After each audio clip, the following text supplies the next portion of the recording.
ओम श्री गणेशाय नमः। जय श्री कृष्ण।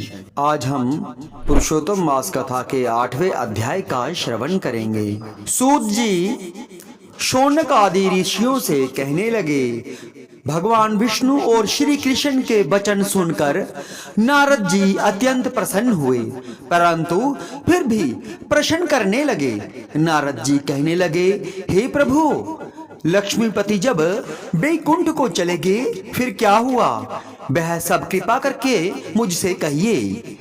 हरि का वृतांत सबके लिए हितकारक है। ऐसे प्रश्न से प्रसन्न होकर श्री नारायण जगत को आनंद देने वाले वचन बोले। श्री नारायण कहने लगे, हे नारद, जब लक्ष्मीपति वैकुंठ चले गए तो अधिक मास को अपने धाम में अपने पास बुलाया।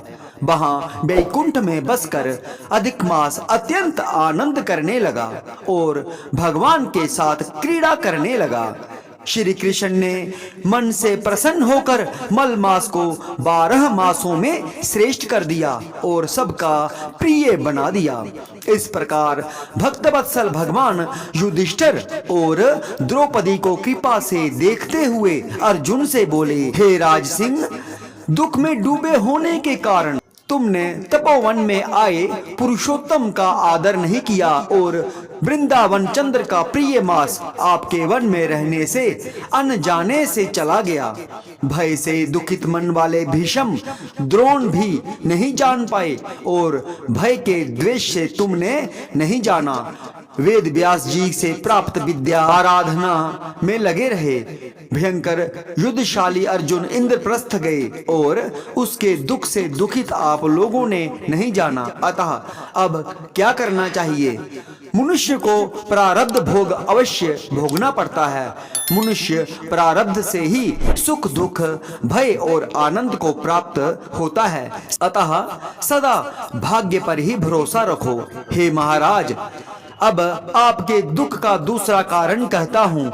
इतिहास पूर्वक इस कथा को अच्छी तरह सुनो। कृष्ण जी कहने लगे, यह द्रौपदी पूर्व जन्म में महाभाग्यशाली ब्राह्मण की पुत्री थी। कुछ काल व्यतीत होने पर 12 वर्ष की हो गई। अपने पिता की यह एक ही पुत्री थी और बड़ी चतुर, गुणवती और सुंदरी होने के कारण यह पिता को अत्यंत प्रिय थी। यह पड़ोसन सखियों का सुख देखकर पुत्र पौत्र की इच्छा करने लगी और विचारने लगी कि ऐसे मेरे भी अच्छे गुण और भाग्य वाले भर्ता और सुख देने वाले श्रेष्ठ पुत्र किस तरह उत्पन्न हो, परंतु प्रारब्ध ने तो पहले ही नाश कर दिया। क्या करूं? क्या किसी मुनि के पास जाऊं या किसी तीर्थ में जाकर वहां पर रहूं? मेरा भाग्य कैसे सो गया है कि कोई भर्ता मेरी इच्छा नहीं करता। बड़े आश्चर्य की बात है कि मेरे भाग्य से मेरा पंडित पिता भी मूढ़ हो गया है। विवाह काल प्राप्त होने पर भी मुझे अच्छे वर को नहीं सौंपता। पति के दुख की पीड़ा तथा कुमारी में स्वामी का सुख जैसा मेरी सखियां जानती हैं, मैं नहीं जानती। ऐसे आकुल तथा व्याकुल वाले मनोरथ की चिंता से मेरी भाग्यवती माता पहले ही मर गई। शोक और मोह की तरंगों से पीड़ित कन्या का पिता यह मेधावी ऋषि राज भी पृथ्वी में विचरने लगा, पर कन्यादान के निमित्त जोड़ी का वर ढूंढने पर नहीं मिलने से अपने मनोरथ में निराश हो गया। पुत्री के और उसके अपने दुर्भाग्य से उसको दारुण तीव्र जवर हो गया। तब वह ऋषिराज सब शरीर में अतिशूल होने के कारण व्याकुल हो गया और श्वास पर श्वास से युक्त होकर लौटता गिरता घर आकर पृथ्वी पर गिर पड़ा। जैसे मदिरा पान करने वाले मूर्छा को प्राप्त हो जाता है और अपनी पुत्री का स्मरण किया। जब तक पुत्री भय से व्याकुल होकर अपने पिता के पास आई, तब तक वह मरने के सदृश हो गया।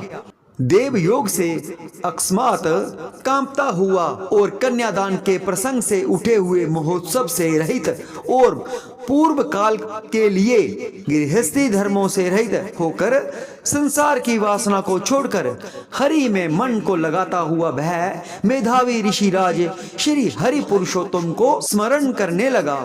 हे श्री कृष्ण, हे गोविंद, हे हरे, हे मुरारे, हे राधेश, हे दामोदर, हे दीनानाथ, हे ऋषिकेश्वर, आपको नमस्कार करता हूँ। आप मेरी संसार रूपी समुद्र से रक्षा करिए। इस प्रकार मुनि के वचन सुनकर बहुत जल्दी भगवान के पार्षद मरे हुए मुनि के जीवात्मा को लेकर भगवान के बैकुंठ धाम को चले गए। और वह पुत्री पिता का मरण सुनकर हाय हाय कर रोती और पिता के देह को गोदी में लेकर विलाप करने लगी। अत्यंत दुखित होकर दारुण विलाप करती हुई मानो उसका पिता जीवित हो अत्यंत व्याकुल होकर कहने लगी, हाय पिता, मुझको किसके सहारे छोड़कर विष्णु लोक में चले गए। हे तात, अब मैं बिना पिता के किसके पास रहूंगी। न मेरे भाई हैं, न कोई कुटुंबी, मेरी तपस्विनी माता भी नहीं है जो मेरे भोजन तथा वस्त्रों की चिंता करती। अब इस दशा में मैं भी मर जाऊंगी, जीने से अब क्या काम है। उसे इस प्रकार बारंबार रोते और विलाप करते हुए सुनकर उस वन में रहने वाले ब्राह्मण सोचने लगे कि अत्यंत करुणा भरे स्वर से इस तपोवन में कौन रोता है। फिर तपस्वी मेधावी ऋषि की पुत्री का रोना निश्चय करके वहां पहुंचे और वहां पुत्री की गोद में मरे हुए मुनि को देखकर वन में रहने वाले मुनि ऋषि भी रोने लगे और पुत्री की गोद से मेधावी ऋषि की लाश को लेकर शमशान घाट में ले जाकर अंत्येष्टि से चारों तरफ काष्ठ लगाकर जला दिया और कन्या को समझाकर सब अपने अपने घरों को चले गए। और कन्या ने धैर्य धारण कर यथाशक्ति खर्च करके अपने पिता की ऊर्ध्व देहिक क्रिया की। जय श्री कृष्ण।